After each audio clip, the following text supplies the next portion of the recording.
This boy was thrown into the river by his father as soon as he was born, and no one dared to rescue him, no matter how hard he struggled. It turns out this was the Baskerville family's trial. Whenever a newborn is born, they are thrown into the cradle of swords in the nightmare forest and must walk across the path filled with swords to reach the other side, where their awakening to the Styx River's power awaits. In my past life, I was the strongest hound of the family, once single-handedly repelling an invasion by the demon race. But just as I was returning in triumph to accept my honor, my father personally sent me to the guillotine because my power threatened his position and I knew secrets I should not have. In the end, I was falsely accused of colluding with demons and died tragically at the peak of the family's prosperity. Now, reincarnated and reborn, I am always thinking of revenge. Even though I am still in my infant stage, I have a chance to gain power early. Legend has it that children who are immersed in the Styx River can gain a body as strong as iron. In my previous life, as a bastard, I was ostracized by my direct siblings and did not receive this power. This time, I will be the first to reach it, claiming all the power granted by the Styx River for myself. As the river water soaked my wounds, I felt no pain. Instead, I sensed a continuous stream of power entering my body. Just being a few minutes ahead of the others had already caused such dramatic changes. To absorb the power faster, I began to gulp down the Styx River. Even though I was in a near-drowning state, as long as my consciousness remained, I would not easily surface. 7 minutes quickly passed, and my father on the shore showed a sinister smile. He seemed to see his former self in me. However, the attendants around him grew restless, fearing that I might drown.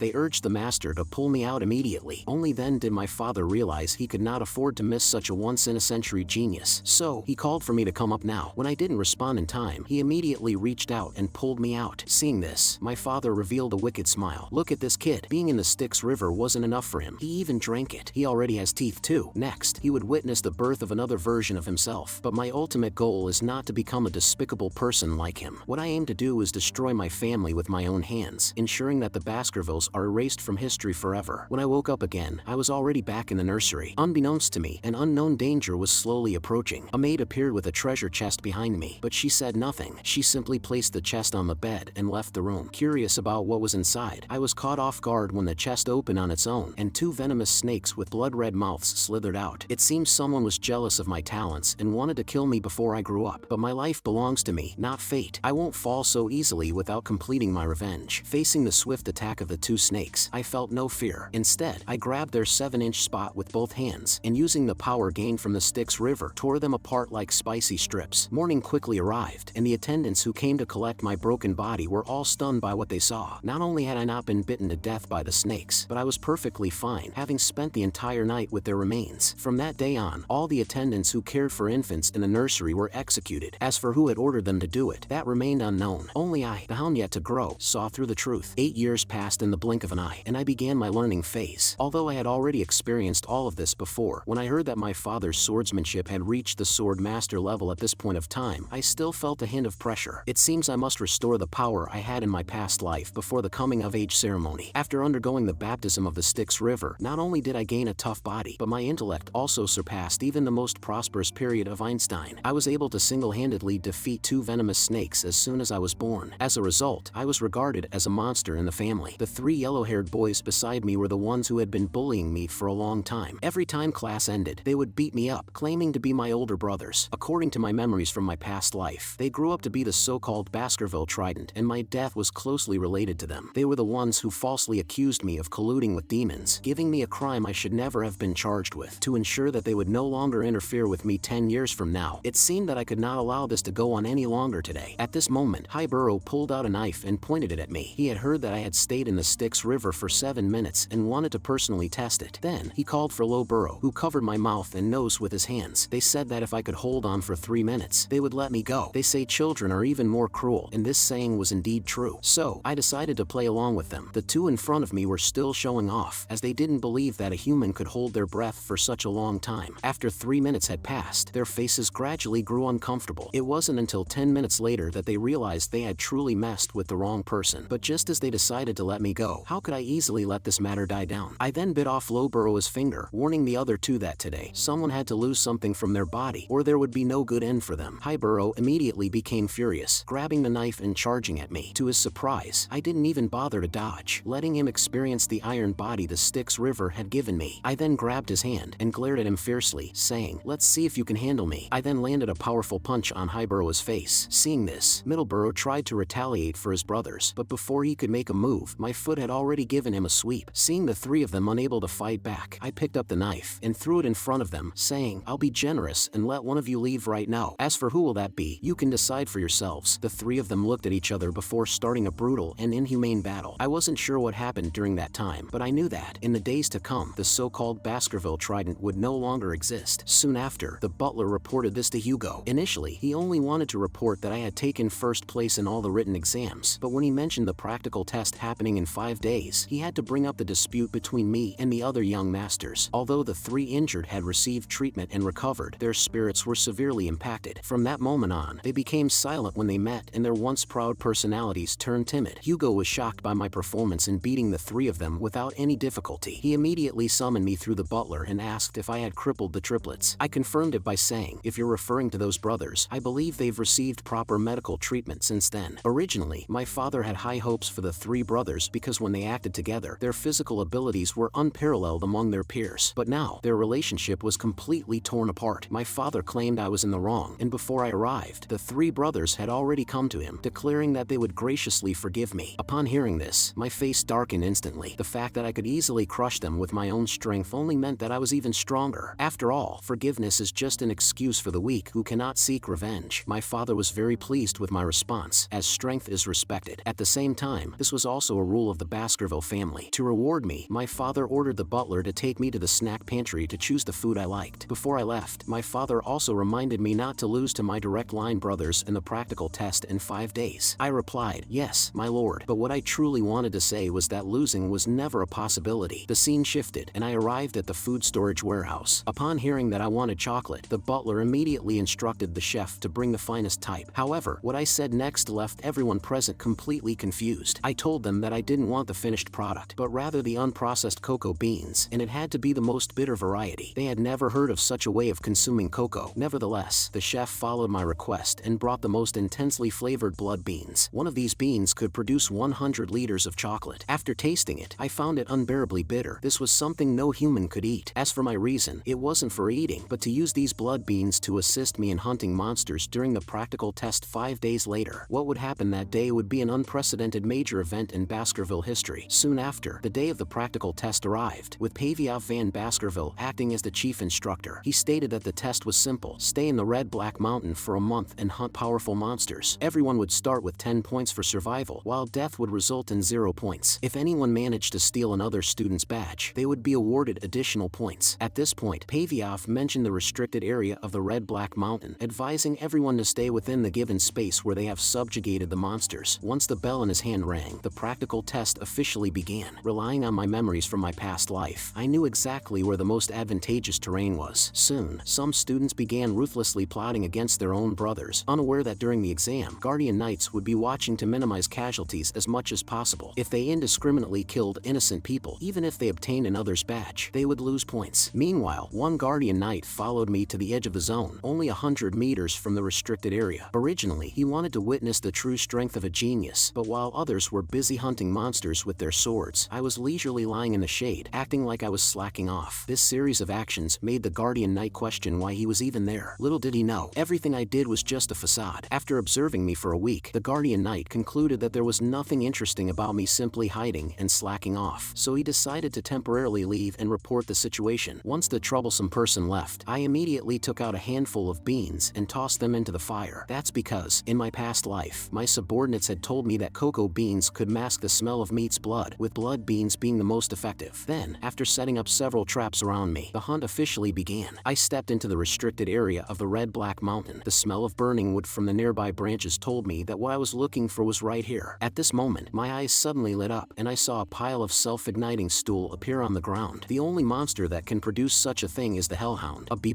danger level creature. Facing such a terrifying monster, I knew full well that in my past life, even at the age of 18, I couldn't defeat it alone. But now, at the age of only 8, I felt no fear whatsoever, because I knew the 3 weaknesses of the Hellhound. The first weakness: it can only charge in a straight line. As long as I use my dodging skills well, I can keep exhausting its stamina. Then, I took out a bottle and poured water onto the ground. This was the Hellhound's second weakness. Regardless of the depth of the water, they would always avoid it once they saw it. This tactic can greatly limit the Hellhound's movement. And the final, most deadly weakness: for all canines, chocolate is highly toxic. As long as I get it into the Hellhound's body, all I have to do is wait for the the poison to take effect. After all, one blood bean can produce 100 liters of chocolate. However, the hellhound has a special body structure. Its hard ribs protect its heart at all times. So, the only way to deal with it is to target its lower body and cut off its kidneys. At this moment, as I pulled my sword from the hellhound's corpse, I saw a wisp of blue energy emanate from its body. This is the energy obtained after killing a monster. This energy can make one's body even stronger. At this rate, restoring my past life's power before my coming-of-age ceremony would no longer be a wild dream. Now, at the age of 8, I have already defeated a B+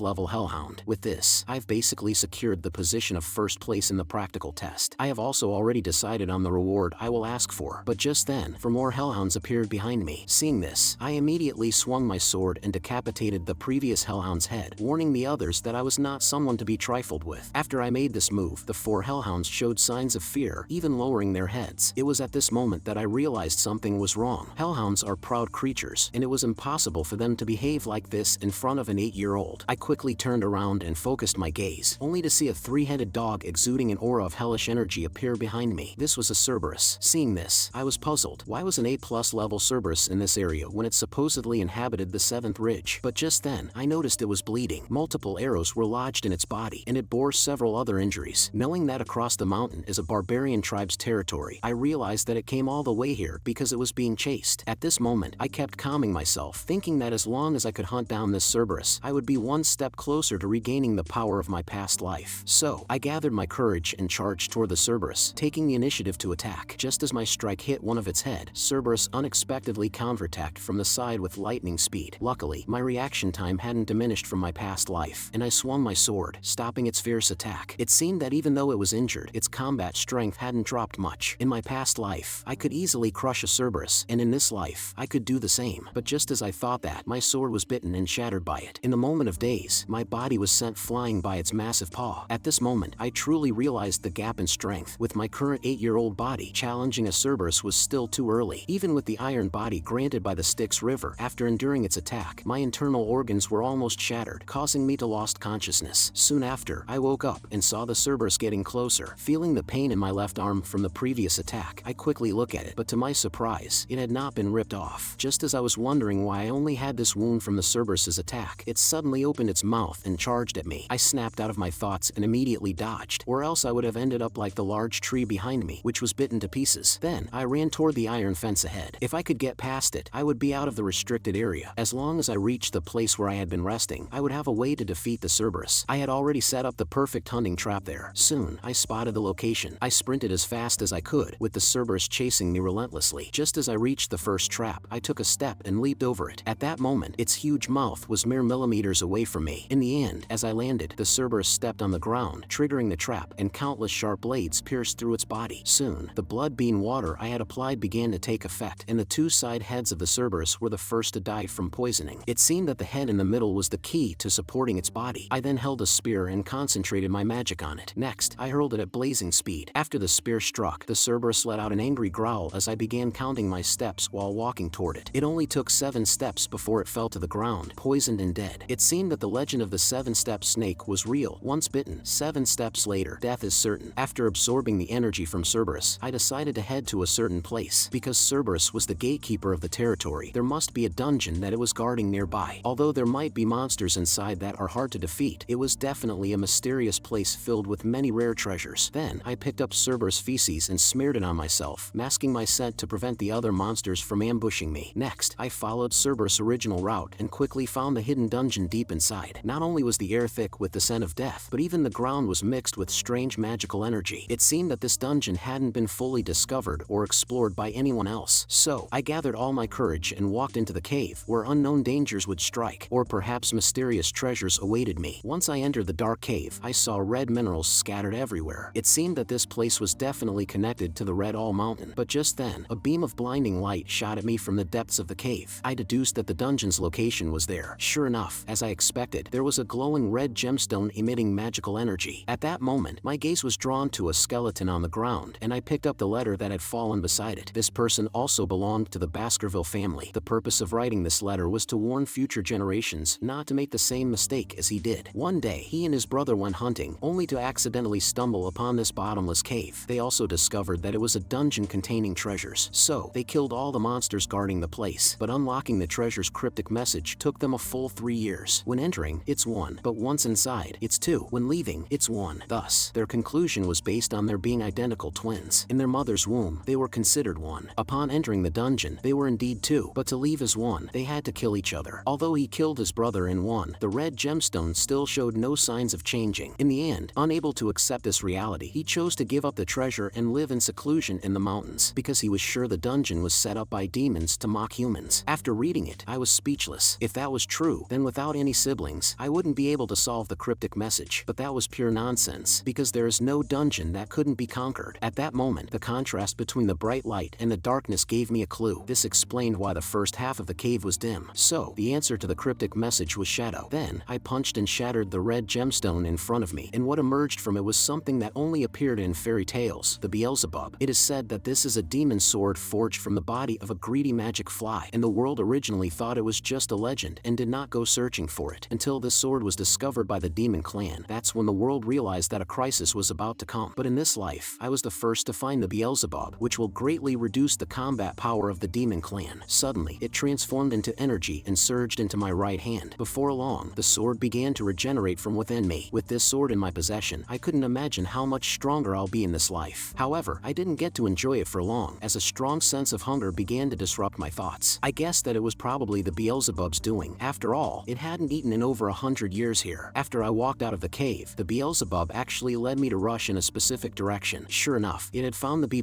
hellhound I had hunted. I saw the sword immediately pierce into the monster's body, and during its absorption phase, the dizziness I felt was slowly fading away. After absorbing it, I actually gained the hellhound's skill, hemorrhage. It is a skill that makes even the smallest wound continuously pump out the enemy's blood, and there are still 2 available slots remaining. It seems that this is an inherent ability of Beelzebub to absorb the opponent's skills and claim them as their own. Soon after, the greedy Beelzebub turned its attention to Cerberus. But what troubled me wasn't the fear of getting a useless skill, but rather that I wanted to use the A+ monster hunting achievement to take first place in the combat test. After the Beelzebub filled its stomach, I gained Cerberus burn injury skill, but what caught my attention was the F-level high-speed regeneration in slot 3. That's when I realized, when Cerberus fell, it crushed an F-level sewer rat. Now, with my iron body plus high-speed regeneration, it was the perfect natural combination. Soon, a month passed, and the practical test had ended. With almost no casualties, each student was able to hunt various sea-level or lower monsters. As a reward, they would all receive corresponding equipment, but the huge monster that a young hound had hunted shocked all the Baskervilles who were present. Soon, this news reached the family head. An 8-year-old child, just starting out, was able to hunt a monster that 3 adults couldn't defeat. This was an event that could overturn the history of the Baskerville family. Afterward, my father called me in again and asked how I hunted Cerberus. I confidently replied, "For canines, chocolate is the deadliest poison. The highest concentration of blood beans is enough to instantly kill Cerberus." After hearing this, my father had no doubt and even decided to fulfill one of my wishes. It seems that this time, I finally have the chance to get everything I want. I then told my father, I want to gain access to the 10,000 Epistle library, but I was also prepared to be rejected. After all, my status was not direct, but that of an illegitimate child. In the history of the family, such a situation was never allowed, but the result was beyond my expectation. Not only did my father not refuse me, but he even recommended books on the 6th sword technique. At that moment, I began to question whether rebirth could change a person's character. In my past life, an illegitimate child could only cultivate up to the 4th sword technique at most. However, there was no need to be too happy too soon. Currently, my father's level had reached the 7th sword technique, and even before I was executed, he had already reached the 9th sword technique. But this time, I would definitely surpass my father's highest level, because I knew of a forgotten sword technique book. As long as I comprehended all of its contents, I would directly break through to the 10th sword technique. Soon after, I arrived at the 10,000 Epistle library. Every book here was something I could only dream of in my past life. And right before me now was the 6th sword technique, which my father recommended I study. Well, of course my father allowed this, thinking that an 8-year-old child wouldn't be able to memorize this in a day. But I didn't care about it at all, because the purpose of my visit was different. So I flipped the pages quickly, and soon returned to the entrance of the library. Seeing how fast I was, the Guardian Knights recommended some books for me to read, but I replied, I've finished what I came here for, but before I leave, I'm thinking of reading other books, so don't worry about me and do what you need to do. After saying this, I started walking upstairs, though the guards thought it was a bad choice since that area was filled with miscellaneous books, while the ones here were much better. But I left them to their thoughts, knowing they had no idea that among the dusty miscellaneous books lay a hidden treasure. Moments later, I found what I came here for, the forgotten book called A Lurking Ambush. This book was written by the first ruler of the Baskerville family, and not only did it record the basic cultivation techniques for sword techniques 1 to 9, but it also contained the long-lost 10th sword technique. As for why no one could learn it, that was because the book had 7 missing pages. In my past life, when I found the first page's contents, my father became obsessed with the 10th sword technique. In order to find the remaining 6 pages and surpass himself, he released all the hounds and began declaring war on other families. Eventually, after sacrificing most of his forces, he gathered all 7 pages, but at that time, I had no access to the book that could match it. Now, with my rebirth, I have deeply remembered the contents of those 7 pages. I will break through the original 4th sword technique and cultivate to a level no one in the family has ever reached. Before long, I finished reading the entire book. After checking that there were no guardian knights present, I entered a meditative state. In the word of my mind, I tried to use the sword techniques against an imagined enemy. I started with the first technique, then I transitioned into the second and third techniques. Moving forward, I performed the 4th technique, the very limit of my past life. And lastly, I executed the 5th sword technique, surpassing what I once thought was impossible. Perhaps due to the relentless hardships I endured in my past life, I had managed to surpass my own limits in a single attempt. At this moment, I was overjoyed. I could clearly feel my magic power increasing, a level my past life took 30 years to achieve, yet in this life, I managed it at the mere age of 8. Now, I have broken through from a sword expert to the lowest level of sword graduator. I will have more freedom in controlling my magic. It seems that by the time I reach 15 and recover my previous life's power, it will be more than enough. Then, I took a magnifying glass out of my pocket, using the principle of light focus to ignite a lurking ambush. By doing this, I ensured that in this world, I would be the only one capable of breaking through to the 10th sword technique. But just then, the guards smelled something burning and immediately ran upstairs. I rubbed my head and explained that I accidentally burned a worthless book. After hearing this, both of them felt relieved. If I had burned a relatively important book, their 3 generations of lives wouldn't be enough to compensate. The scene shifted, and I arrived at my father's room, where I told him that after studying, I could now feel a burning sensation inside my body. My father and the butler froze on the spot when they heard this, because it meant I had entered the realm of the sword. Of course, this wasn't my real strength, and to test my current level, my father arranged a duel for me, a sea-level orc that had been starving for 2.5 months. At this moment, the audience held their breath. For an 8-year-old child, this was something he couldn't handle. Soon after, the orc's chain was unlocked, and the next second, it roared wildly. Then, it charged toward me. Seeing this, I swung my sword swiftly, severing one of its arms. This scene left the audience in shock. Due to the influence of the B-level Hellhound's hemorrhage skill, the orc, even with high-speed regeneration, was powerless. At that moment, I took the opportunity to attack its foot, causing the orc to fall to the ground. Looking into its eyes filled with fear, it probably could never have imagined why it couldn't regenerate. With a grand gesture from me, a blood-red magical power clung to the blade of the sword. The next second, with a single thrust, I instantly ended the orc's life. This time, the audience was completely unable to sit still. From my initial performance to now instantly killing a C-class monster, I was undoubtedly a once-in-a-generation genius. At just 8 years old, I had already mastered the first sword technique. However, in my father's eyes, I had only won because the orc was much weaker. Seeing this, I smiled at my father and said, "Is there anything stronger than this orc?" Hearing this, the audience could hardly believe their ears, glancing at each other in shock. Originally, I wanted to use this to show off and have my father send me to a specialized academy, but he went straight for the real deal, a B-class troll that had been starved for 2.5 years. As the chains restraining the monster were released, the battle was imminent. When the troll threw a punch at me, I used my agile movement to dodge its attack, appearing behind it. However, I passed up the opportunity to counterattack because I knew the B-class troll have excellent regenerative power. If I couldn't inflict a fatal injury, then any attack would become worthless. That's why capturing a troll must involve a meticulous plan. Seeing the troll charge at me again, this time I chose not to dodge, but instead executed the Baskerville first sword technique, harshly slashing a huge gash across its shoulder. At this moment, although I had found its fatal weakness, I faced another dilemma. How many successful moves should I make to ensure I could kill the troll instantly without making my father suspicious? Then, an idea came to me. If I pretended to realize something during the duel instead of taking down the monster right away, I could not only ease my father's doubts, but also have a good reason to reveal more of my strength. So, just as the troll's wound was about to fully heal, I immediately shouted, attracting the attention of everyone present, including my father. I have finally had a breakthrough. Next, I was going to attempt to instantly kill the troll. If I failed, I would choose to give up. Just then, my eyes were filled with killing intent, and at the same time, I transferred my magical power to the blade of my sword, pretending to have mastered the second sword technique at this moment. Sure enough, as I expected, the controlled force perfectly cut through the troll's thick skin, splitting its head and body in two. Under the incredulous gazes of the crowd, I made a stunning display, giving them a new understanding of my abilities. In the following days, due to my overwhelming strength, neither my peers nor the older students dared to get get too close to me. But none of that mattered. What mattered was that my father was greatly shocked after witnessing my performance. Up until now, the strength I had demonstrated was only at the mid-rank sword expert, but in reality, with my current strength, I had already mastered the 5th sword technique of Baskerville, and with the super speed regeneration I had just acquired, it was no less impressive than the lower-level graduator. At that moment, the triplets I had previously bullied found me. I initially thought they had come to seek revenge, but unexpectedly, it was because they thought my monster-slaying skills were impressive. The 3 of them had already become my loyal fans. Instantly, goosebumps spread across my body, reflecting on my past life. I had been killed because of them, and I couldn't wait to make them disappear. However, just as I was preparing to beat them again, the butler found me and informed me of something my father had instructed me to do. Meanwhile, the head of the Baskerville family and the vice head of the Morgue family, Adolf, were discussing how to organize this year's joint training. Although the two families didn't have the best relationship, there was once an emperor who said, Baskerville is a family of swords, Morgue is a family of magic. Swordsmanship and magic should complement each other. Only then can the country break through the peak stage. Since then, every year, children between the ages of 8 and 15 have to participate in the joint training of the two families. At this moment, Adolf asked, I heard Baskerville has given birth to a peerless genius, and we Morgue have one too. He then called for their family's genius girl, Camus, who was also his most beloved niece, but he had already plotted his strategy, knowing his niece's short temper, and wanted to use this opportunity to suppress the head of the Baskerville family, Hugo. Camus immediately disregarded any sense of hierarchy and started blasting Hugo. You shameless mine thief, quickly return our ruby mine. It turned out that the conflict between the two families all started over the mining rights of the ruby mine. Seeing this, Adolf pretended to advise his niece not to speak like that. Fortunately, Hugo wasn't angry, just thinking it was a matter of poor child discipline. Camus, however, was unyielding. As a magic genius, she needed enough ruby mines for her magical experiments. Adolf hurriedly stopped her from continuing because a wild beast was desperately trying to suppress its inner rage. At that moment, a single sentence broke the stalemate. I guess the Morgues don't teach their children to not envy what is others. I then entered the room with the butler, pushing the door open. Upon seeing me, Adolf began assessing my strength, but to his surprise, his niece had already left her seat. Camus questioned me. How dare you say that? The ruby mine is bound to the magical families. At this moment, I was stunned because the girl in front of me was actually the most powerful mage 20 years in the future, capable of even controlling the royal family, and was revered by the world as the authoritative fire goddess of authority. But instead of showing that grandeur now, she had come all the way to our territory just to throw a tantrum. I couldn't help but mock her for it. Camus was immediately enraged, and then she gathered ice magic in her hands. Originally, I thought she wanted to spar with me, but unexpectedly, she was just recreating the terrain map of the two families. At this point, Camus pointed to a location. It was precisely at the Morgue's territory, where the ruby mine was located. She explained that part of the mine should belong to the Morgue family, and Baskerville had no right to claim it all for themselves. I told her that rubies were worth less than scrap iron to us, and were only interested in our land. Camus decided to more directly show who had the right to mine and obtain the ruby mine, extending her hand from her family's territory into Baskerville's land. The implication was clear. The arm was still hers even if it passed through the boundaries, and the same applied to the mines. I immediately grabbed Camus' hand, then pulled out a small knife from my belt. Anyone who dares to invade our territory will be killed without mercy. However, just as the blade was about to touch, I had already anticipated that Adolf would intervene, so I released her hand and explained, the blade is just a toy in the Baskerville family. It can't cause any harm. Afterward, I apologized to Adolf and Camus, and my father suggested we bring the topic back to the point, which was this year's joint training between the two families. The scene shifted, and Camus and I found ourselves standing in the arena. As the bell for the match rang, Camus immediately raised her hand, reciting fire, thunder, ice, and earth magic incantations. Seeing the 3 types of magic coming toward me, I then used my agile positioning to dodge them all, and sneered at her for believing that knowing multiple types of magic made her a genius. Suddenly, a wall of earth shot up from the arena floor, but I shattered it with a single kick. It couldn't block my attack at all. However, not wanting to hurt the future most powerful mage, I merely flicked her on the head when counterattacking. At this moment, the gap in strength was already glaringly obvious, but Camus still refused to admit defeat, summoning 2 more walls of earth. In fact, this level of magic was simply insulting to human intelligence. What's the point if I can just go around it? Not wanting to damage her pride too much, I decided to be the best actor and control my strength. After taking my punch, the 2 walls of earth also suffered a small hole. Then, I flicked her forehead with another flick of my finger. But even in this clearly decided situation, Camus still used fire magic against me. I thought to myself, this is probably why she became the fire goddess of authority. She never gives up easily. At that moment, I heard a conversation from behind me on the arena. So, I stopped my attack and retreated. The next second, a massive fireball magic appeared behind me. This was my strategy to make the match a draw, without any overwhelming show of strength. When the fireball hit both of us. Camu's clothes were burned, leaving only the most important parts. I then took off my shirt and gave it to her. The result of the match was as I expected. Due to unavoidable circumstances, our duel was declared a draw, but I believe, at this moment, everyone would consider Baskerville the winner. However, on the way back, my father still criticized me because I hadn't gone all out. Being soft-hearted on the battlefield was a grave mistake. He warned me that no matter if it's a woman or a family member, if they pose a threat, I must strike back. At that moment, I was startled, unsure if Hugo was genuinely worried about me. I could barely remember what he was like during my childhood, but after my mother's death, he had completely ignored me, his illegitimate son, and treated me like discarded trash. I then told him that I was planning another scheme. After all, Baskerville's focus was on expanding land, while the Red Black Mountain and the Ruby Mines were constantly threatened by barbarians and demonic creatures. If we could use the Morg family's power, we could minimize the losses when expanding our territory. Father was very pleased with my plan, but little did he know, he had come up with it first based on memories from my past life. When we reached the corner, Adolf found us again and requested a conversation. Soon after, we were in my father's room, where the two of them began their discussion. Adolf knew that Baskerville's strength far surpassed the Morg family's, so he decided to handle the issues with the land and Ruby Mine peacefully. He proposed a cross-family marriage, betrothing Baskerville's eldest son to their genius, Camus. As soon as he finished speaking, Camus rejected Adolf. She refused to marry someone 17 years older than her, and if they were to get engaged, it had to be with someone closer to her age, whose strength she recognized. I guessed that the person he meant was probably me, because since we entered the room, her gaze hadn't left me for a second. At the same time, Adolf also guessed his niece's intentions. He then whispered to Camus that she could not marry me, an illegitimate son with impure blood. Hugo didn't want to get involved, so he handed the decision to me, and I agreed to the proposal. But Adolf was the first to disagree. To test me, he decided to personally check if I was qualified to be his family's son-in-law. After all, Camus, whether in appearance or strength, was one of the top figures in the empire. The scene shifted, and we both arrived at the arena for the duel. I saw Adolf chanting 3 types of magic incantations, and he conjured up a pot out of thin air. He then declared that he would duel with me using the pot, and as long as even a single drop of water came out of it, I would win. I was well aware of Adolf's strength, and the probability of defeating him head-on was only 10%, while a sneak attack would have a 50% chance. But I guessed that father had agreed to this uneven duel in order to see my current strength. That made things simpler. As long as I met father's expectations, it would be fine. I immediately drew my sword and rushed forward, but suddenly, Camus reminded me not to face his uncle head-on. It turned out that Adolf had already thought of a way to deal with swordsmen, using a defense shield magic with incredible defensive power. For an ordinary sword, it was impossible to break through it. Then he began chanting fire magic incantations, and huge fireballs started gathering above his head. But as he threw them at me, Camus scolded him for using extra magic. This made Adolf unsure of which side she was on. Nevertheless, memories from my past life told me that Adolf was not unbeatable. If I could seize his 2 weaknesses, I could easily make him lower his guard, or even kill him. With that, I swung my sword and relentlessly attacked the magical shield. Seeing this, Adolf said he didn't want to waste his effort, thinking that this level of magic, even if it was genius level, was still unable to be cracked. Just as he finished speaking, the next second, a crack appeared in the magic shield. For this, Adolf greatly admired my focus, as I managed to hit the same spot accurately 23 times. After I delivered the final blow, my sword shattered from the pressure. Little did he know, this was the final step of my plan. Father and Camus, standing nearby, were both astonished. At this moment, Adolf, who was still doubting my strength to marry his niece, had the pot above his head actually start leaking water. This meant that I had passed his strength test. I gave him a contemptuous look. After all, he would never have guessed that the biggest mistake he made was lowering his guard when he saw my broken sword, which led to his loss. At this moment, Camus' face turned crimson, and unknowingly, the two of us, who had only known each other for a short time, had already arranged a marriage for our families to live in peace. Time quickly passed, and 7 years later, in Baskerville's training ground, the once immature children had now grown into a spirited young men. Looking into their sharp eyes, it was clear they had become a qualified pack of hounds. They were now cooperating to hunt an A-rank ox bear, which was their final exam to determine whether they could graduate. At the same time, the trident that I had shattered, which should have lost itself and wasted the rest of its years, had unknowingly become my little fanboys. Now, they played a significant role in team operations. Originally, their strength wasn't bad, it was just that I had forced them to change the direction of their evolution. After 70 minutes of encirclement, the ox bear finally exhausted all its energy, and what remained was the slaughter from the many hounds. With this hunting experience, each of them had reached the lowest level of sword expert. As of now, the 7 years of training had come to an end. However, the instructor still reminded them the difference between wild ox bears and those kept in cages was enormous, so when facing any magical beasts they had previously defeated, they must remain on high alert at all times, because death happens far more easily differently than imagined. Before long, after completing their final salute, they began choosing their future paths. In the Baskerville family, there were 7 Knight Orders, each with its specific duties, such as reconnaissance, defense, assassination, etc. As for me, after much contemplation, I chose the Hound Knight Order from my past life. Now, I had reached the intermediate rank at the 5th Baskerville technique. Though in these 7 years, I had only advanced from low to intermediate compared to my past life. This was already beyond the strength I had at 40 years old. At that moment, the butler suddenly appeared, happily telling me that my father needed to see me, as my first task at 15 had probably already been decided. The scene shifted, and 7 years later, I finally saw my father sitting in front of me. I quickly noticed something unusual and asked him about the scar on his face. He touched his face and said meaningfully, "It was left by a female archer from the wildlands of the Red Black Mountain, but I managed to give her the same scar on her face. But no matter what, I still have to congratulate you on your successful graduation, becoming a qualified hound." However, the next sentence from my father left me unable to calm my emotions for a long time. In my past life, for 40 years, I was either on the battlefield or engaged in assassination. As an illegitimate child, I only had this kind of treatment. It was impossible for me to enjoy the elite management and training like pure-blood children. I never expected that the lower house my father mentioned this time was actually part of the elite class, and he had even decided to let me try the position of deputy consul of the underdog city. It seems that my father's personality in this life has really changed. He no longer looks at bloodlines. Instead, he looks at achievements. At this point, my achievements had already surpassed those of the 18-year-old hounds, which is why my father gave me such special treatment. But before I could take on this role as deputy consul, I still had to borrow something from my father. I originally thought he would take some time to consider before making a decision, but to my surprise, he stamped the document without any hesitation and even said that he trusted that I wouldn't do anything foolish. When I was about to leave, the butler decided to tell me some heartfelt words. Because of my extraordinary talent, the head of the family held me in high regard and was optimistic about my potential, hoping that this time I would do my best to complete the task. After all, before going to the battlefield, my skills would greatly improve in my role as a deputy consul, even surpassing those of some pure-blood children. After hearing this, my face immediately darkened. This was something I'd rather talk about later. At this point, I wasn't even sure if I could handle the role of deputy consul, though this was definitely a good opportunity for me to hone my skills, but I had no interest in current affairs at all. No matter what, I couldn't forget the feeling of losing my head in my past life. Despicable Hugo, just you wait. I'll make sure you experience that same feeling yourself. Soon after, I arrived in Underdog City. At that moment, someone stopped me, as this was not a place where just anyone could enter freely. I turned around and said coldly, "Remove your hand this instant." Then, I revealed an official document proving that I was the new deputy consul. Seeing this, they quickly apologized. Without wasting time, I ordered them to prepare women and drinks immediately, as I was going to hold a party. The two men were visibly confused. Before long, the party began. At this moment, standing by the window was the general secretary of the city of Underdog, Chihuahua Baskerville. Though he desperately wanted to change the city's current state, he was constantly suppressed by the wealthy, who secretly colluded behind the scenes. The mere thought of it made him furious, and he was about to reprimand the new deputy consul for drinking on his first day. But just then, I appeared behind him, making him freeze in shock. Then, I looked at the various articles on the law, and almost every single one had small loopholes, which had led to the rise of many illicit businesses, and even underground black power organizations were above the law. I told Chihuahua that I wouldn't change the already effective laws, but would instead establish a new one under their premise, and I promised to eliminate all illicit businesses within a week. But since I was quite young, the words I blurted out probably wouldn't convince many of the bosses, so I had to put on a performance to make the people here follow me. The next day, I instructed Chihuahua to issue a notice of a new law, gathering everyone in the center of the city. Looking at the new deputy consul, who still hadn't grown a full beard, the crowd below started to scoff, but I couldn't care less. This emergency meeting was held to persuade them. At this moment, I explained the Baskerville law, stating that it would continue to be enforced in the future and would be stricter than before. Anyone who violated it would be held accountable. At this point, the crowd still didn't believe it, because past experience told them that new officials usually only put on a show, and in the end, they would simply slack off. Chihuahua immediately scolded those who were making random comments, and a few people quickly shut their mouths after hearing this. Seeing this, I actually wanted to give this position to Chihuahua. It would be much more convenient than me speaking under the scorching sun. Then, I pulled out a wooden stick. Under the surprised gazes of everyone, I suddenly exerted force and drove the stick into the ground. This was the prelude to the new law I was about to establish. Vakir Special Law, Paragraph 1, Article 2. Whoever can pull this stick out will receive a 10 billion gold coin reward. Immediately, everyone in the square gasped in astonishment. After all, 10 billion was 400 times the average monthly salary. They began to suspect that I was just trying to catch greedy people, and it was impossible to actually give that much money. At this moment, a little girl raised her hand. She told me that she wanted to try. An elderly person nearby saw this and advised her not to do something foolish. As the saying goes, foolish people have foolish luck. But her mother was seriously ill and urgently needed money, so she had to seize this opportunity. Looking at the sword hanging from my waist, the girl fell into deep thought. If, as others said, the reward money was fake and she would be executed, then who would take care of her mother? At this point, I sternly told the little girl not to hesitate. Once you step onto the stage, you must follow the law, or you will face severe punishment. She didn't hesitate any longer, squatted down, and tightly gripped the wooden stick. To everyone's surprise, with just a slight effort, she pulled it out. At this moment, not only was the little girl stunned, but the people below were also frozen in place. I exuded a murderous aura, because I knew that when people's expectations are at their highest and then suddenly drop to the lowest, it's incredibly uncomfortable. So, I pretended to draw the sword from my waist. When the girl saw this, she was terrified and shut her eyes tightly, quietly awaiting her execution. The next second, to their surprise, I indeed took out a bag of gold coins, but this wasn't all the money. Since the rest would be too heavy for her to carry alone, I would have it delivered to her within the day, along with a guard to ensure her safety. Then, I patted the little girl's head and told everyone that this was the benefit of following the special law. In the days that followed, the number of people in the city violating the law noticeably decreased and crime rates were halved. This method was actually something Camus had implemented in my past life. However, due to her impulsive nature after taking power, she was never truly loved by the people. Suddenly, Chihuahua burst into tears. In fact, from the moment he saw me, he had looked down on me. But now, on just my few days as deputy consul, I had achieved such good results. He was truly impressed and swore to always follow me from now on. However, I told Chihuahua not to rejoice too soon, because the real battle had just begun. Then, I drew dozens of crosses on the map. These places were where the potential illegal groups were located. Looking at the map, Chihuahua was astonished. Although he was aware of some of the illegal businesses, there were still many more that he had no idea about. So, he asked me how I managed to investigate so thoroughly. I pointed to my nose and said, I didn't investigate at all. I just relied on my nose. Just then, a servant rushed in with a report. He said that the Youth Autonomy Association had invited me to attend an important meeting. I didn't know at the time, but the Youth Autonomy Association was an organization formed by 7 local native families. Although it's called the Youth Autonomy Association, it's just a promiscuous social club. Hearing this, I couldn't help but smile. It seemed that these insects had already started to stir. Meanwhile, the association's members were leisurely holding a party in a club within a high-end hotel to celebrate the appointment of the new deputy consul. Whether they were drinking or carelessly spilling their wine, they were fully indulging themselves. As rich heirs, they certainly had money, but all of this was prepared for me. As soon as I showed up, they would threaten me with the lives of hundreds of commoners, forcing me to pay for the expenses myself. At this point, the leader, with yellow hair, mocked the Baskerville family, saying they were just a group of dogs who only knew how to dance with swords. Years ago, he had a conflict with a family, and the Baskerville family had supported him, even fighting back and personally destroying the entire family. But just as they were discussing the background of the new deputy consul, the red-haired man noticed something strange. A stranger had entered the room. When the waiter realized they didn't know me, he grabbed my hair and tried to force me out. However, in the blink of an eye, his arm was bent 90 degrees by me. I then walked forward and told everyone that I was the new deputy consul. Then, I immediately asked them what they had called me here for. Hearing this, not only did they ignore me, but they also continued to chat among themselves. I slammed my hand on the table and then released 40% of my magic. Instantly, hundreds of glasses of wine, after being infused with magic, couldn't bear the pressure and exploded. After the commotion, they finally realized the severity of the situation, and now they knew they had really messed with the wrong person. Although the new deputy consul is indeed 15 years old, with his current strength, even if all of them, with their intermediate expert level skills, teamed up, they might not be able to defeat me. Afterwards, I approached the red-haired man and questioned him, asking if he intended to trick me into paying for the expenses of the club. According to my memories from my past life, people like him enjoy bullying new deputy consuls in this way. The red-haired man stammered, not knowing what to say. Seeing this, the yellow-haired man immediately answered my question, saying that they didn't dare to do such a thing. The purpose of inviting me was actually to test my integrity. After all, this city was quite corrupt, and if the new deputy consul could be easily bribed, they would report to the higher-ups and request a replacement. Clearly, I knew he was making up excuses. So, since that was the case, I had no choice but to take action. I then threw my fingers directly into the red-haired man's abdomen, kindly reminding him that even the most loyal dog can't fully obey its master. After stepping on the red-haired man, I asked the others why I had suddenly taken action. If they didn't know, they could expect the same fate as him. To avoid being beaten, the others quickly explained the situation clearly, but little did they know, whether they answered or not, I would still give them a good beating, because the purpose of my visit today was to eradicate this regional autonomy association. After hearing this, they no longer held back and believed that their combined numbers were enough to crush me, but they still underestimated my strength. Today, I was going to teach these disobedient fools a lesson. After giving them a beating, I locked them all in a cage. At that moment, I noticed the yellow-haired man still had some arrogance left, shouting that as soon as he got out, he would take my head. Hearing this, I casually said, "Once the sun sets, I will execute them all. While I'm at it, I will bury all those who are associated with them." Immediately, voices begging for mercy filled the cage. Chihuahua, seeing this, also tried to persuade me not to go too far, but if he had been through what I went through, he wouldn't be saying such nonsense. However, the punishment didn't end here, because there were even more cruel things waiting for these guys. At that moment, a bald man suddenly walked in. He was the prison's judge, and the various torture tools he brought were ones I had commissioned. He also said that after 30 years of torturing people, he had never seen such cruel tools, and upon seeing them for the first time, he could only feel disgust. Now, what I was about to do was use these tools to make those nobles who refused to admit their crimes experience the agony of torture, a pain like hell on earth. Soon after, this incident spread as a rumor. Some people believed in my governance. After all, I had no hesitation in spending 10 billion gold coins. Punishing a few lawbreakers was nothing. Others thought that they just hadn't figured out the script, and that once the higher-ranked native families stepped in, the deputy consul would have to release them. This part of the guess was actually right, but only half right. Not only did the native families personally come to apologize, but they also sent a large amount of gold as hush money. With this, the people I had imprisoned would certainly be released, but I made no promises about whether they would truly be released unharmed. Since this incident, the number of poor people violating the law had almost reached zero. Now, the remaining violators were all nobles. So, I reminded Chihuahua that in the next strategy, he would be directly involved, and he had to be fully alert. The scene shifted, and we arrived at the place for monster trading. Although it was clearly stated that it was for monsters only, there were some slaves and poor people mixed in. In order to manipulate the illegal groups behind the scenes, my plan was for Chihuahua to act as the seller, while I would disguise myself as a slave for sale. Soon after, Chihuahua handed a certificate to the auctioneer, confirming that he was there to sell. Because of my unusual hair and eye color, I was quickly noticed by the auctioneer, who immediately told Chihuahua that I would fetch a good price. Soon, the slave auction officially began. The first item on the stage was a hell rhino, a A-class monster with 19 hearts. Its skin, bones, and bull horns were all top-quality materials. Therefore, the auctioneer set its starting price at 100 million. The nobles, seeing such a rare item, raised their paddles and bid higher. Eventually, the hell rhino was sold for 250 million. After several successful transactions, the auctioneer decided to bring out an old stock, a battle-type barbarian girl from the Red-Black Mountain. As long as she could be fully tamed, she would make an extremely reliable bodyguard. The starting price was set at 5 million. Even though this was dozens of times cheaper than the hell rhino, the nobles in attendance were not interested in bidding for the barbarian girl. After all, her wild nature would be hard to tame, and if things went wrong, she could endanger the lives of the entire family. Seeing this, the auctioneer had no choice but to give another motivational speech, lowering the starting price to 1 million. Seeing that the nobles showed no interest in her, he reluctantly signaled for the barbarian girl to be taken down. Suddenly, feeling that the chance to escape was slipping away, the barbarian girl became agitated, letting out an eerie growl at the nobles on stage. Seeing this, a muscular man threw a swift punch to her abdomen, knocking the barbarian girl unconscious. After dealing with this unwanted item, in order to stabilize the nobles' mood and encourage them to continue bidding, the auctioneer promised that the next items would be rare goods unlike anything seen this year. He then decisively called me to the stage. With my stunning appearance and rare eye and hair color, the nobles on stage began to stir. Before the auctioneer could finish introducing me, the bid had already risen to 600 million by a noblewoman, but bidder number 99 raised it to 6 billion. Hearing this, the auctioneer froze. At this point, the final sale price was basically determined. No one dared to bid any further, fearing that bidder number 99 was a plant hired by the organizers to drive up the price. They worried that if they continued bidding, the organizers would step in to halt the auction, forcing them to pay an even higher final price. However, when they saw the true identity of the bidder from number 99, they discovered it was Baron Gambino, the head of the grain storage district. It was rumored that he had recently acquired multiple land projects, absorbing a large amount of capital, and now his net worth had made him one of the top 10 richest people. For him, 6 billion was no big deal, considering the rare value of this item. If it were resold, it could easily double its value. At this point, an assistant beside him advised caution, warning that a misstep could result in huge losses. After all, the auctioneer would never make a loss on a deal. Hearing this, Baron Gambino immediately scolded her, but not listening to his assistant's advice would be his lifelong mistake. Since there was no counteroffer, I was finally sold to Baron Gambino for the exorbitant price of 6 billion. I didn't know whether he was bent or not, but just by looking at me, he was already breathing heavily and drooling, saying that he had already come up with many ways to play with me. But I didn't pay any attention and instead raised my hands. Baron Gambino thought I was asking him to unlock my chains, but in the next second, with a sudden burst of strength, the chains instantly broke with a loud snap. Immediately after, Afterward, I stomped my foot on the floor and magic poured out, causing the seat to explode, blasting Baron Gambino away with the impact. Seeing the blood-sucking fat man struggling on the ground, I struck his back with a palm to prevent him from continuing to harm the poor. With the infusion of magic, his blood vessels couldn't withstand the pressure and exploded. After dealing with Baron Gambino, I took off my wig and said to the people below, "The circus really suits the occasion today. Every single one of you here, don't expect to get out unscathed." The auctioneer, seeing the new deputy consul, was initially flustered, but after disrupting his business, he knew that even if he risked his life, he had to go down with me. But they all had underestimated my power. This time, I could finally enjoy the thrill of slaughter. At this moment, no one could stop me, not even the strongest muscular man here, who was instantly killed by me. Realizing that continuing like this was futile, the auctioneer recalled that I had been brought in by Chihuahua and immediately threatened him to tell me to stop, or else he would have to take action. Seeing this, I remained indifferent, since emotional threats couldn't touch me. However, when Chihuahua actually wanted to risk his life to ensure my escape from here, it made me burst into laughter. It seemed his loyalty was 100%. Then, I told him there was no need for extreme actions. Before coming here, I received a whistle from my father, and the deafening sound almost echoed across the entire earth. But 1 minute after the sound ended, nothing happened except for some quietness. However, just as the auctioneer thought I was bluffing, the next second, his neck sprayed blood. Then a mysterious figure with a hood appeared here, but he wasn't alone. Dozens of them emerged from the shadows, waiting for my command. The newcomers were none other than the Baskerville family's Pitbull Knights. With a single command from me, the Pitbull Knights began dealing with the trash in the area. At this moment, one of them arrived behind Baron Gambino's assistant, but just as he was about to strike, I rushed over and stopped him, saying that this person didn't need to be killed and could be spared. There would be many things I'd need her help with in the future. Before long, my uncle, the leader of the Pitbull Knights, greeted me. The reason he arrived so promptly to assist me was actually for another purpose. He wanted me to join the Pitbull Knights after I was sent to the battlefield, but I wasn't interested in that. So, I casually made up an excuse and left. Then, I went to the circus's underground warehouse, intending to raid the vault here. But just then, I noticed a breathing sound beside me. When I lifted the green cloth covering the cage, I found that inside was the barbarian girl who had been called up for auction earlier. At this moment, her body was extremely weak, and if not treated in time, she would soon lose consciousness. I can only say that she is lucky that I had a method to save her. Then, I took a bottle of red potion from my waist. This was the advanced healing potion that the instructor rewarded me with for my excellent performance in the graduation exam. So, I immediately poured it into the barbarian girl's mouth. As the potion took effect, her previously battered body healed instantly. At the same time, the barbarian girl, feeling her strength return, woke up at that moment. But when she saw me, a human, she was still frightened and curled up in the corner. It seemed that this barbarian girl had really suffered here, but when she learned that I was the one who saved her, her originally fearful expression turned to confusion. After all, humans and barbarians are enemies, but I, a human, had actually saved her. I then used the few phrases I had learned from fighting against the barbarians in my past life to explain to her everything that had happened here. I also hoped that after she returned, she wouldn't hold a grudge, and that I could let her leave here now. Upon hearing this, the barbarian girl was extremely moved, speaking a few sentences in her dialect with excitement. Although I could understand some of it, it was still difficult for me because I am not that fluent. As the girl was about to leave, she glanced back at me, seeming a bit reluctant, but even though she accepted me, her family might regard her as a traitor. In the end, she thanked me in barbarian language before leaving. Now, I would begin the real reason I came here. I lifted a piece of cloth, and what appeared before me was the hunted magic beast from the auction, the Hell Rhino. Next, it was time to let the Beelzebub have a good meal. I had to complete the devouring and leave this place of chaos before the Pitbull Knights arrived. Soon, the events of that night spread to the common people. Anyone who had participated in the slave trade had their limbs and 3 fingers chopped off, and several businesses were burned to the ground overnight. However, the heads of the 7 major indigenous families were dissatisfied with the sentence, and each wrote a protest to the administrative office. But I clearly warned the 7 major indigenous families. The Baskerville family hated slave trading the most, and their sons were the ones who started it. Anyone who violated this law must accept the punishment without objection. As for the letters, I tore them up and threw them in the trash and told them I would report everything to the Baskerville family and have them intervene in the investigation. In the days that followed, the 7 major indigenous families no longer sent letters. Instead, they knelt at my door, begging for mercy, hoping I would give them 5 years to have another son and continue their family line. But the law was a sacred pact, and I decisively rejected them. As for all the laws they had broken, they were all investigated and confirmed within these few days. After hearing this, the faces of the 7 men turned pale with fear. After all, they never imagined they would fall to such a state. In the end, I confiscated all their current assets, and for the crime of treason, punished their families for 3 generations. From then on, a saying spread among the people: the new deputy consul was both a devil and an angel. The devil refers to the extreme cruelty with which I punish those who violate the law, while while the angel is because of my presence. The nobles no longer dared to openly exploit the common people, and with the suppression of noble exploitation, the living quality of the common people greatly improved, and even the employment rate matched that of the top cities. Although this barely met my expected results, the city's prosperity was, in appearance, just an illusion. If there were no new laws in place, those nobles I had crushed underfoot would surely do everything in their power to rise again. So, in the following days, I immersed myself in studying the laws every day. When Chihuahua saw the new laws I had written, he was greatly shocked. He never expected that a mere 15-year-old child could come up with dozens of rigorous laws. At that moment, he realized that as long as I, the deputy consul, remained in office, the probability of law violations could indeed drop to 99%, and this city would become one of the most prosperous cities. The scene shifted, and I arrived at the underground prison where criminals were held. Before me stood Cindy Wendy, Baron Gambino's assistant. She was confused, wondering why everyone except for her had been executed that night. I immediately explained. The reason was simple. I have some questions to ask you. But Cindy Wendy, having undergone strict training, refused to yield, as they were used to such situations. So, I made a proposition. If she could answer my questions, all her crimes would be absolved, and she could leave. But if she failed to answer, she would regret this day for the rest of her life. Before capturing Cindy Wendy, I had already investigated her background. She had a business acumen that ordinary people lacked, and if applied to lawful and legitimate trade, she would undoubtedly become an unparalleled financial expert in the future. She might even influence the global economic direction. Cindy Wendy bit her lip, lost in thought. In this dilemma, whichever choice she made would lead to death. However, since both paths led to the same end, she chose to believe in the deputy consul's justice rather than continuing to engage in actions that violated the law. And my first question was my mandatory governance correct? Cindy Wendy affirmed my answer. At that moment, I smiled wickedly and then lifted her chin, saying, "Then please tell me the reason you think it's correct." Seeing the murderous intent in my eyes, Cindy Wendy felt a chill run down her spine. I then removed my hand on her chin and walked back to the chair. Shortly after, Cindy Wendy pointed out its shortcomings. She felt that while I used the most ruthless methods to catch the most powerful criminals to set an example, in the long run, it would bring about the hatred and anger of the common people. Once I gained power stronger than Baskervilles in this city, the common people would no longer welcome me as they do now. The inevitable consequence would be their loathing, and even Baskerville would see me as a target of betrayal. I knew this scenario better than anyone, so I asked her what course of action she suggested and how I should proceed from here. Cindy Wendy replied, "Give all your current power and the honor you've created here to the leader of the Baskerville family selflessly. To avoid drawing attention, you must hide your identity and strength and go to the academy in the center of the empire, because the people there are about the same age as you, and your identity will be easily forgotten. Then, once the time is right, the leader of the Baskerville family will become your scapegoat." Upon hearing this, my expression instantly darkened. I then coldly said, "So what you're saying is, you want the hunting dog to bite off its own owner's neck?" Yet, it wasn't that I disliked her idea. On the contrary, I completely agreed with it. It was almost exactly the same as my plan. As a hunting dog that would inevitably take revenge on the family, this would also be the only way to eliminate hatred. I told Cindy Wendy that I would remember this. Then I took a key from my pocket, and I would keep my promise to ensure her release without guilt. At this moment, Cindy Wendy looked very confused. She truly didn't expect that I wasn't interrogating a criminal, but seeking help. But just as Cindy Wendy was about to leave, she kindly reminded me not to regret letting her go today. As soon as she finished speaking, I told her the story of the indigenous families, revealing that there should have been 8 of them, with the 8th being the Mesamadunaro family, the wealthiest merchant family. Hearing this, her eyes showed emptiness, and she tightly clenched her fists. Before they were wiped out, the youngest son of the Mesamadunaro family boasted about his newly learned swordsmanship at his birthday party. But when the elders saw it, they all fell into panic, because this swordsmanship was actually from Baskerville. Soon, this matter was leaked and spread to Hugo's ears. When their family secret was exposed, he immediately released the hounds to clean up the gate. But no one knew that the one who framed the Mesamadunaro family was actually related to the offspring of the other 7 families. They had stolen Baskerville's swordsmanship secrets and deliberately taught it to the young child of the Mesamadunaro family. At this point, Cindy Wendy suppressed her sorrow and said that this matter had nothing to do with her. Then I could only uncover her veil, revealing that she was the only Mesamadunaro family member secretly taken by the 7 families' offspring, and had even endured humiliation for a full 2.5 years. Cindy Wendy immediately became furious. She didn't want to recall that tragic memory from her childhood, and insisted on leaving this place of turmoil right away. Seeing this, I asked her if she knew the rest of the story. It wasn't that I was deliberately accusing the 7 families' offspring, but the destruction of the Mesamadunaro family was indeed related to them, and it was a crime they had confessed to. Before they died, those who sought to save their lives naturally revealed all their secrets, including the crime of framing the Mesamadunaro family. After hearing this, Cindy Wendy suddenly turned around and scolded me, saying that such a thing was impossible. Although her family was was indeed ranked at the bottom. They had always been adored by the other families. "If you dare lie to me, I'll make sure to tear you to pieces even if I die." So, I lit a flare and had her confirm everything with her own eyes. In the next moment, Cindy Wendy covered her mouth and began to cry out in agony. She had endured 10 years of hatred, only to discover that the true mastermind behind the destruction of the Mesamadonaro family was actually the people closest to her. Then, I comforted her, telling her not to be sad anymore. The dead would not come back to life, and the only way was to take revenge on Baskerville. It was Hugo who failed to investigate properly and indiscriminately killed the innocent. "Feel free to curse Baskerville, you have more than enough right to do so." But Cindy Wendy looked puzzled and said, "You're part of the Baskerville family, so why are you helping me?" I coldly replied, "I think you know better than I do. This is a very foolish question." After hearing this, Cindy Wendy instantly understood my intention and promised that she would repay today's favor and that whenever I was short of money, I just need to look for her. In the end, my goal was achieved. One more member joined the anti-Baskerville faction. The next day, Chihuahua arrived early to find me, but as soon as he opened the door, he was stunned by the scene before him. My room was filled with blood and chaos, and even the assassins who had been killed were lying on the floor. I was groggily awakened, and he quickly asked me what had happened. I replied that there had been a lot of flies recently, and killing one or two was hardly a big deal. Soon after, as we walked outside, I told him that it seemed like there had been a lot of inconveniences in my way recently. When I drink water, they poison it. When I check the garden, they pour concentrated sulfuric acid on me. When I walk, a carriage tries to run me over. These accidents have happened no less than 30 times. If I didn't have the blessing of the Styx River, I'd probably have been framed and killed by now. But the protection I had wasn't just my iron body, it was also the Hell Rhino's A-rank skill, Tough Life. Just as Chihuahua and I were discussing how to catch the mastermind behind this, a carriage with the Baskerville flag suddenly appeared. When Chihuahua saw who got off the carriage, fear had already filled his face. He then stood at attention, afraid to even breathe. It turns out it was John, the Baskerville's most outstanding chief butler, who has served for 4 consecutive generations and is extremely strict with his subordinates. If someone makes even the slightest mistake, their life is immediately forfeit. However, John's unexpected appearance still left me puzzled, so I asked him what brought him here. It turns out that due to my recent outstanding performance, my father had sent him to bring me back for a reward. After hearing this, my mind suddenly went blank. Such a situation shouldn't have occurred. As my authority increased, Hugo didn't take action against me, but was instead happy for me. When we arrived at the room where the family was meeting, I saw him holding a headline from the newspaper with various evaluations about me written on it. The reason he was happy for me was that Baskerville had always been known in history as ignorant people who only knew how to swing swords and fight. Now, with all the positive reviews about my governance, that label would no longer be directed at Baskerville. To reward my excellent performance, my father has included me on this year's Colosio Academy list, which is considered the highest institution in the Empire. It is also the place where elites from all over the Empire gather. However, the Academy has a strict rule that anyone who enrolls here must live in the dorms on campus and is not allowed to leave easily. But this is exactly what I was hoping for. If I can enter Colosio Academy smoothly, I will be able to escape my father's watchful eye and speed up my path to becoming stronger. Then my father asked if I had a good relationship with my siblings, and he decided to select a few to accompany me. Without hesitation, I chose the 3 brothers, even though I still feel quite disgusted by them, but training them as living punching bags isn't a bad idea. Then my father asked if I remembered the secret plan I came up with when I was 8. Of course I haven't forgotten. To rent out some ruby mines to the Morgue family, and then use them to wipe out the Barbarian tribes and expand Baskerville's territory. At that moment, I saw my father sneering. It turned out that the plan was not only effective but also highly successful. But the only difference was that the head of the Morgue family suggested teaming up with the Baskerville family, and they were unusually modest. So my father decided that I should investigate the rented territory before entering Colosio Academy to observe whether the newly enacted laws were being violated or upheld. Hearing this, I respectfully accepted the task. Afterward, I arrived at the city gate, said goodbye to Chihuahua, and then rode off toward the rented out territory. But I knew that after this inspection, I would be parting ways with Chihuahua. By then, I must hand over all the affairs regarding the governance of the weak city to him. Soon after, I immediately became serious. "You can come out now." In an instant, dozens of cloaked assassins appeared, and they were the Pitbull Knights who assisted me in clearing the slave auctions. The leader, Captain Staffordshire, after confirming the assembly, began the escort mission. But the next second, what he said left me speechless. Uncle Boston Terrier still hasn't given up on incorporating me into their night orders plan. The scene shifted, and we safely arrived at the territory rented out to the Morgue family. At this moment, everything seemed normal to me. There were no violations of the law. I then told Staffordshire, Morgue family wanted to get rid of the barbarians, and for this operation, they have also sent out a considerable fighting force. However, our inspection this time isn't the main purpose. The real intention is to meet with the Morgue family and form a joint alliance. At this moment, the city ahead was where the Morgue army had gathered, and the many skeletal remains around it reminded me me of Camus from my past life. Their mage's habit was to first kill some enemies outside the city, giving a severe warning to the opponent. Suddenly, 3 figures appeared above us. Seeing that we had arrived, they shamelessly said that without their permission, the city gates could not be opened. Upon getting a clear look at the 3 girls, I immediately recognized them. They were the Morgue family's 3 flowers. At this moment, I decisively declared my identity, but to my surprise, not only was I not given any respect, they even told me to wait outside for a while. They claimed they would report my request to open the city gates to their superiors, but couldn't guarantee how long it would take. Hearing this, my emotions started to fluctuate, and then I looked up, glaring at the 3 of them saying, "If you don't open the gates for me, then the lease will end early starting today." The 3 were so frightened by my words that they broke into a cold sweat, but they still gritted their teeth and endured. Then, one of them began to gather magical power in her hand. Their fear was nothing compared to their hatred for Baskerville. Seeing that they really intended to fight, I decided not to hold back any longer. However, Staffordshire, who was nearby, was about to draw his sword to teach them a lesson, but I immediately stopped him. This matter started because of me, so I will. Just as I was about to finish, suddenly, 3 voices shouted in unison from behind me. I then turned my head and focused my gaze, and as expected, they were none other than my human punching bags, the Baskervilles' trident. The 3 of them looked at me and said, "Leave this to us." The sisters' anger surged upon hearing this. This time, they must properly teach these idiots a lesson. But what they didn't know was that at this moment, I was feeling extremely awkward from their over-the-top language. The reason they came to assist me was because I had recommended them to my father to attend the Colosio Academy. Fortunately, they didn't know my true intentions. According to my past life's memories, although the trident wasn't the brightest, they would do whatever it took to fulfill their orders. Looks like I can now legitimately call them my punching bags. Suddenly, the 3 sisters yelled in unison, "3 stinky idiots who knows nothing but to stick together." But the 3 brothers were completely unfazed, and they immediately gave the sisters an obscene hand gesture. This really pushed the sisters to their limit, and they instantly gathered magic in their hands. And seeing them like this, I couldn't help but think of my past life. Losis used water magic, Middlesis wielded earth magic, while Hysis specialized in plant magic. Although these weren't high-level spells within the Morgue family, if the 3 sisters could coordinate, their combined power would greatly increase. At this moment, a small seedling suddenly sprouted from the ground, and the next second, it rapidly grew into a giant vine roots. Hyburo showed no fear, his gaze filled with killing intent, and with the Baskerville first technique, he easily severed a massive vine root. His smooth and fluid movements even made Staffordshire praise him. As for me, I wore a serious expression, because the 3 sisters hadn't even unleashed their full power yet. The next second, Hyburo was ambushed by a vine root from the side, and although he reacted quickly and barely managed to block it, the immense force still forced him to retreat momentarily. At that moment, seeing the trident's miserable state, the 3 sisters immediately began mocking them, calling them nothing more than useless sword wielders. Hearing this, the 3 brothers were so angry they nearly exploded, because this was not only a humiliation to them, but also a disgrace to the entire Baskerville family. In an instant, the 3 of them flashed into the air, split up, and launched their attack. But the 3 sisters were no pushovers, and despite the trident's fierce assault, they were able to respond to each attack with ease. Seeing that the 2 sets of triplets couldn't decide a winner, I realized waiting any longer would only waste my time. With everything lately being rather busy, I decided to personally teach these disrespectful tenants a lesson. But just then, a massive fireball suddenly appeared, and with a loud explosion, excitement instantly spread across my face. With this move, the annoying ones would probably be burned to ashes. But what I didn't expect was that the trident only had their hair singed, with no significant damage. They were also puzzled, wondering how the 3 sisters had mastered fire magic. However, when the smoke cleared, it became clear that the fireball hadn't been cast by them at all, but by someone standing on the roof. It was Camus, the future strongest mage of the Morgue family. She disdainfully addressed the people below, saying, "Daring to cause trouble in my jurisdiction, whether from the Morgue family or outsiders, none shall be forgiven." After that, he leapt down from the roof. The 3 sisters wanted to take the opportunity to explain they hadn't meant to offend, but were met with Camus' curse-filled glare. She then pointed to the enemy suspended in midair by tree branches, and angrily scolded them, "If you don't want to end up like that, then shut the hell up." But just as she finished speaking, Camus noticed me, and quickly, her fierce expression disappeared, and she greeted me, "Long time no see. It seems like it's been 7 years since we last met." Just like in my past life, Camus, now grown, was stunningly beautiful. The Pitbull Knights behind me, after just one glance, were all filled with thoughts of marrying her in this lifetime. At this moment, I then recounted everything that had happened, to which Camus immediately roared at me, "Damn it, you haven't seen me for so long and this is all you have to say?" Staffordshire instantly sensed trouble. It seemed that after the recent fight, it was now time for a clash between the geniuses of the 2 families. Even though Camus was furious, I still didn't understand what he meant. Out of frustration, she pointed at me and said, "I am your future wife. How can you treat me like this?" Hearing this, both sets of triplets were dumbfounded. Even I was left speechless. It turns out I had a fiancé, say, and I almost forgot about that. Soon after, Camus guided me through the area and took the opportunity to mock me for underestimating the strength of the barbarians, thinking that young hounds alone could support the front line. I told her that Baskerville has been battling barbarians for years. Strong hounds have long been deployed to the front lines, lurking in the shadows. It's just that my father entrusted me with another task, to inspect whether the land rented to the Morgue family is lawful and follows the newly established laws. To test whether I was just boasting, Camus threw another question at me, about which tribe among the barbarians is the most troublesome. At this moment I was utterly speechless, but I still earnestly answered her question. There are two troublesome tribes, the Balak, famous for their warriors, and the Rococo, who primarily use witchcraft as their main attack method. However, the most troublesome part is Balak's archery, which is on an entirely different level compared to the Empire's. No one knows the principle behind it. Camus was very satisfied with my answer, so she gave me a score of 8, centered around herself. I was quite confused by this. Camus explained that men don't need to be too smart. In her view, men should just be like little stupid. She then rated me on other aspects. Horseback riding, 6 points. Clothing, 4 points. Etiquette, 1 point. As for my appearance, it remained the same as before, 99 points. I hurriedly stopped her from doing such things, but Camus wouldn't listen because she had to be strict with her future husband. I told her that the arranged marriage was just a childhood joke with Adolf. There's no need to take it seriously. At that time, I just wanted to test my own strength, and the broken sword piercing Adolf's water pot could only be considered luck, not a real victory. At this moment, Camus' anger immediately surged, muttering to herself about how her uncle had used such a low-level test to choose her partner. But since he had already made a decision, she still had to be patient and forgiving with her future husband. But my next words pushed Camus' anger to its peak. Forget about what happened that day. I'll make it as if it never happened. Upon hearing this, she suddenly threw a piece of clothing at my face and told me that the arranged marriage was the premise of the cooperation between the two great families, and now that it has been implemented, there's no turning back. She also said she was a genius and would remember every important matter clearly. But speaking of which, the clothing I once lent Camus for modesty was still kept to this day. It seems this arranged marriage can no longer be denied. Camus then told me about recent events. Barbarians would occasionally invade this territory, not only plundering crops but also slaves, and the bullet holes on the city walls were caused by Balaks during their invasions. After long-term observation, our scouts discovered that the Balaks' arrows were infused strong aura, allowing them to easily penetrate walls 2 to 3 meters thick. At that time, Adolf's proud magical shield was also shattered. Fortunately, he survived, though his pride took a serious blow. This reminded me of the scar on my father's face. He had warned me that the barbarians are now more than 10 times stronger than before, and even many talented descendants have been born. Just then, a subordinate from the Morgue family came to report that, just 2.5 minutes ago, the frontline search team caught a suspected barbarian scout. Upon seeing him, I immediately determined that he belonged to the Rococo tribe, but they are also extremely cruel, having cast a blood curse on themselves, making it impossible for Morgue's memory-reading magic to work. Then Camus scolded him, "You despicable lowlifes, how many villagers did you take away during the ambush on the village a few days ago?" Camus was so angry because among those people was her most beloved cousin, but since everyone who could speak the barbarian language had been captured, Camus had no idea what he was saying. Seeing this, I told her that I had studied some basic barbarian language in my childhood, so let me do the interrogation. But when I relayed Camus' questions to him, the barbarian showed creepy smile, and then coldly said, "They were killed." Though the outcome was grim, I still related exactly to Camus. The moment he heard the word dead, Camus couldn't contain her rage. Time gleamed brightly, and what greeted the barbarian were heart-piercing spikes and on-the-spot executions by fire. Camus' eyes were filled with the aura of death, and she swore that she would exterminate the barbarians to the very last one. After doing all this, Camus turned and walked outside, but when I followed closely behind, I realized that Camus was actually outside crying. She didn't want everyone to see her in this state. I hurried to comfort her not to be too upset, but Camus told me the cousin who was killed had been with her since childhood, and she had never been exposed to killing. She shouldn't have ended her life in such a cruel way. At this moment, Camus suddenly asked me because she heard familiar barbarian language. I decided not to hide it anymore. What the barbarian had said wasn't just about death. He deliberately mentioned that all the people they had captured had been eaten. After hearing this, Camus cried again. This time she cried without holding back. She felt like the most useless person in the world for being unable to save her cousin. Soon after, Camus quickly adjusted her mindset and swore to immediately come up with a plan to actively attack the barbarians. I extended my hand to help her up, but just as she was about to take it, a bell rang. Upon hearing this, Camus' expression immediately became serious because she knew what this bell sound represented. It signified the barbarian tribe's appearance near the fortress. Meanwhile, on the other side of the mountain, an archer was drawing her bow, preparing to shoot, aiming at the city wall several kilometers away, and when she shot, the arrow poured out like cannonball, directly targeting the scout soldiers on the wall. By the time they sensed the danger, it was already already too late. The arrow not only killed the 2 scout soldiers instantly, but even the wall was turned into ruins by a single shot. Then, the woman in charge gave the order to invade, and her subordinates rode giant wolves, wildly slaughtering innocent civilians. As for the women, they used ropes to capture their desired men, preparing to take them back as breeding machines. Such a large disturbance quickly brought me to the scene. Just then, 2 magical ropes suddenly attacked me, wrapping securely around my neck. I raised my head and looked up, only to see 2 barbarian women in front of me. From their conversation, it seemed like they were completing the tribe's task of finding husbands, and they appeared to be plotting other unknown secrets. But how could I let them succeed so easily? In the next second, I pulled the ropes, flinging both women into the air and smashing them hard onto the ground. The 2 barbarian men watching were stunned, but they quickly recovered, assuming a defensive stance and shooting arrows. At this moment, I had no intention of killing them. I simply blocked their attacks with my sword. Before coming here, Hugo had anxiously reminded me that until the main force of Baskerville arrives, I absolutely cannot initiate a battle. However, just as I was thinking, a ball of blazing fire suddenly descended in front of me, instantly turning 2 barbarian tribe members into ashes. It was obvious who had arrived, but right now, Camus was extremely angry because she saw that I didn't want to kill the barbarians. Then, Camus mocked me, saying I wasn't fit to be Baskerville's strongest graduate, but my explanation was that my father had given me an order, and until the main force arrived, I couldn't act on my own. My words hit Camus like a dose of adrenaline and said, "Up to now, you still want to listen to the useless orders from Baskerville? Then go away. I alone can destroy the barbarians." She immediately went all out, casting a forbidden magic spell, determined to wipe out the entire barbarian tribe, even if it meant burning everything to the ground. At this moment, the rage had already clouded Camus' mind, and she began attacking the enemy recklessly, without considering the consequences. But to my surprise, her anger actually enhanced the lethality of her attacks. Just as I thought this land would be burned to ashes, enemies hiding in the blind spot launched a sneak attack, and a needle struck Camus' neck with precision. Luckily, it wasn't a poison needle, but one that would induce a numbing effect. Just as I was about to step in and help, another barbarian threw a rope at me from behind. Fortunately, I reacted quickly and saw through the enemy's trick. I then told Camus, "How about we retreat?" Camus, unwilling to listen, scolded back, "If we leave, what will happen to the farmlands and slaves here? Are we just going to hand them over? I have to wait for Baskerville's main army before I can fight. No matter what, I won't back down today. I must avenge my cousin." But just as I was about to forcibly take Camus away, a massive power surge suddenly erupted behind me. Fortunately, I reacted in time and was able to dodge successfully. When I finally saw the face of my attacker, I realized it was the barbarian tribe's genius girl mentioned earlier by Camus. Meanwhile, another barbarian took advantage of my distraction to kidnap Camus. At this moment, I don't know what to do, as things have been developing in a bad direction, though this is also a destiny Camus must endure. In her previous life, she was also imprisoned by the barbarian tribe, but he would soon annihilate them and return, truly transforming into the Empire's magic queen. Suddenly, the genius girl leapt up and attacked from the side. Naturally, such a move couldn't hurt me in the slightest. However, the fact that she could inflict such damage with just about tensed my nerves. She didn't give me a moment to recover, charging at me again with her kick. The attack struck my abdomen, and the powerful impact forced me to retreat several meters. It seems I've met a formidable opponent. Just as I was about to fight with all my might, the sudden gesture of the barbarian tribe's genius girl left me stunned. She pointed at herself and spoke in human language. "We meet again." At that moment, a memory flashed through my mind, and I realized that Ian, whom I had saved from being sold as a slave, was now the newly emerged genius girl of the barbarian tribe. I then asked her, "So, this is how you repay my kindness?" Ian believed that this matter had nothing to do with me, and that it was the Morgue family that almost led her to be buried and become a slave. This time, she came with the determination to seek revenge and wreak havoc. After saying this, Ian jumped onto her white wolf mount and told me that her mission of revenge was completed, and if I wanted to save Camus, I should follow Ian and her group. Meanwhile, having heard the news, Adolphe led his soldiers to the scene, but it was already too late. Camus had been captured by the barbarians. Seeing the remaining barbarians trying to leave, Adolphe immediately recited a spell. Just by touching the ground, a powerful gust of air immediately blasted the ground to smithereens. However, even so, the barbarians' mounts were still able to dodge effortlessly, easily avoiding Adolphe's assault and escaping over the collapsed city walls. Following the escape route of the enemies, Morgue soldiers reported to Adolphe that the barbarians' route was actually towards the existing forbidden zone of the Red-Black Mountain. Hearing this, Adolphe was utterly astounded. There are various unknown dangers there. Rushing in might not lead to total annihilation, but the injuries would be severe. At the same time, he began to doubt his own strength. Could it be that my dear niece is captured, and I, Adolphe, am truly powerless? Seeing this, I suddenly spoke up. "If we chase now, we can still make it." And I also told Adolphe that I could lead the way, as I used to go to the forbidden area as a child to farm monsters. But this is also thanks to me being a reborn individual. As soon as I finished speaking, Adolphe urgently asked me to take action. At this moment, the soldier behind kind again advised, with our current forces, entering the forbidden area is simply a death sentence. But before he could finish, Adolf stopped him and then scolded, damn it, she is my most beloved niece. If anyone does not wish to go, they may do so at will. Whether or not the mission is successful, I will not blame anyone. Now I have no other choice but to place my last hope on Camus' fiancée. The scene shifts, and we arrive at the boundary of the forbidden area in the Red-Black Mountain. Although this is also part of the Baskerville territory, as soon as night falls, a large number of bloodthirsty monsters suddenly appear. At this moment, Adolf was stunned. He finally understood the gap between his family and the Baskervilles. Just in terms of courage alone, they had already lost completely, because everyone who accompanied him was from the Baskervilles. As for me, I took on the role of the vanguard for the entire team. Whenever monsters blocked our way forward, I would draw my sword and instantly kill them all. Before long, we finally caught up with the barbarians, and we located their temporary camp set up during a rest break, and I, relying on my past life's experience, reminded everyone that the barbarians, whenever they rest, would scatter dried leaves 8 meters away from their camp to hear the sounds of their pursuers. So next we must. But before I could finish, Adolf then cast a spell towards my lower limbs. Although it was only a minor spell for him, it was perfectly suited for this situation, as it effectively eliminated noise while walking and indicated that he would handle what comes next, so I don't need to interfere. Meanwhile, in the camp ahead, Camus was loudly cursing the barbarians, warning them not to let her break free, or she would burn their entire tribe to ashes. However, no matter how much she shouted, the guards completely ignored her, simply because not everyone could understand human language like Ian did. Seeing that her threats were ineffective, Camus fell into a slump. Suddenly, the barbarian Hun who had captured her appeared from the side, beginning to examine Camus' upper and lower body, planning to use her as a breeding tool in the future. Seeing this, Camus directly scolded him to not entertain any ideas about her. However, Ahun also could not understand her words. The only thing he could discern was her defiant gaze. Then, Ahun directly grabbed Camus' cheek and then pulled out an arrow, ready to brand the future slave with the punishment for resistance. Just then, Ian walked over and said, "Get away from my slave." Naturally, Ahun was displeased at having his prize taken away. "Although you are my commander, Ian, it was obviously me who personally captured this Morg girl." Ian immediately questioned him. "What do you mean you captured her? Do you not recognize your own strength? Without me holding off that swordsman, do you really think you could have escaped easily?" But Ahun still insisted on not giving up the slave he was about to obtain. Ian didn't waste further words. Her fists began to emit a blue aura. "If you don't agree with what I said, then let's have a duel. Whoever wins gets the slave." Under such power, Ahun was instantly frightened into a cold sweat, hastily waving his hands to explain that he shouldn't have talked back and that he no longer wanted the slave, leaving his commander to deal with it as she saw fit. It seemed Ian had won this standoff, and just as Camus was about to say something, Ian kicked her in the chest and said, "Damn it, I was captured by your Morg family to be a slave. If it wasn't for the slight chance of kindness I received, I simply couldn't escape the fate of being a slave. But you won't have the luck I had. I'll take my time to tame you so much that you'll feel it in your bones and soul. Licking the space between my toes will be a daily routine for you." Just then, a violent explosion occurred behind Ian. By the time she reacted, her subordinates had already suffered severe casualties, and the one capable of killing so many in an instant was Adolf, Camus' uncle. "You despicable and vile barbarians, return my niece to me this instant." The next second, they began to completely eliminate the barbarians. Seeing two enemies mounting giant wolves trying to escape, Adolf loudly shouted, "Today, we must not let any barbarian escape from here." Meanwhile, I stealthily approached the tree where Camus was tied up and then made a no-talking gesture. But when I cut the rope binding Camus, she excitedly asked if I was here to rescue her. Eventually, my covert operation was discovered. However, Ian had already known I would come, so she acknowledged my effort to traverse tirelessly and risk everything to rescue my beloved, casually giving me a passing grade. Hearing this, I was utterly confused, not understanding the implication of her words. However, Camus seemed to grasp her intent. Their eyes met in an instant. Meanwhile, I was contemplating how to hide my strength and fight Ian. Although she could injure my own father, Hugo, and Adolf, according to memories from a past life, I had never seen Ian born among the barbarians. I had speculated she was the genius archer Night Fox I met in my past life, but Ian is young, and her skills are immature. Could she be a descendant of the Night Fox? Meanwhile, a tube hidden in the blind spot was aiming at Camus. Just as the poison needle was about to hit Camus, I reacted swiftly, blocking the sneak attack with my hand. But actually, I had already noticed the attacker's position. Seeing things getting more complicated, I told Camus that I would immediately take her to Adolf. Then, I turned and retreated swiftly toward the distance. Ian then touched her head, feeling utterly frustrated. She had thought I would obediently go back with her, but it seems that if soft methods won't work, she would have to resort to hard ones. Just then, two barbarian archers blocking the way launched an attack on us, but such an attack couldn't harm me in the slightest. I merely drew my sword and easily blocked their full-force strike. Unbeknownst to me, while I relaxed, Ian, standing still, suddenly drew her bow. To be able to take me back, she had to take Camus away. The next second, a fearsome and powerful arrow suddenly shot forth. By the time I realized something was wrong, the arrow was already right in front of us. Fortunately, Adolf arrived in time and used a wide-range ice magic spell to narrowly save Camus from death. Upon learning that his niece was severely poisoned, Adolf immediately used a healing spell on Camus. But since it was a tricky paralyzing poison and Adolf was not of priestly origin, he cannot remove everything. So, he decided to immediately take Camus to the Divin Quo Vadis. But the very next second, Camus actually pushed away her uncle's hand that was treating her, then jumped up and tightly hugged me, thanking me for saving her life again. Seeing this, Adolf was instantly stunned, tearfully saying that he also did his best at rescuing her. Hearing this, Camus immediately scolded him. "Why did you only come now? I'm definitely telling my mom when we get back." Just then, a lasso suddenly appeared, firmly locking around my neck. It turns out it was Ayan's doing. Then she told me that there wasn't much time left, and that following her now could save my life. Hearing this, I was completely baffled. Just then, a chilling loud noise suddenly occurred. The gray sky was instantly dyed purple. At this moment, Ayan was sweating profusely from fear. Although she knew time was running short, she had not expected it to come so quickly. Meanwhile, the Beelzebub in my right hand started to make crunching noises, continuously sending me danger warnings. At the same time, a huge spike burst forth from the ground. The barbarians, knowing what was coming, said that the monster had arrived. Just as Camus was pondering where it came from, this spike suddenly split into 8, firmly implanting itself in the ground. Adolf realized the extreme danger of this object, immediately stood in front of Camus to protect her. Similarly, the moment I saw this, I also prepared for defense. I couldn't believe that I would encounter this monster here. If I remember correctly, the attacking monster is the S risk rating, Madam 8 Legs. Just then, the giant monster let out a chilling roar, its voice echoing throughout the mountains.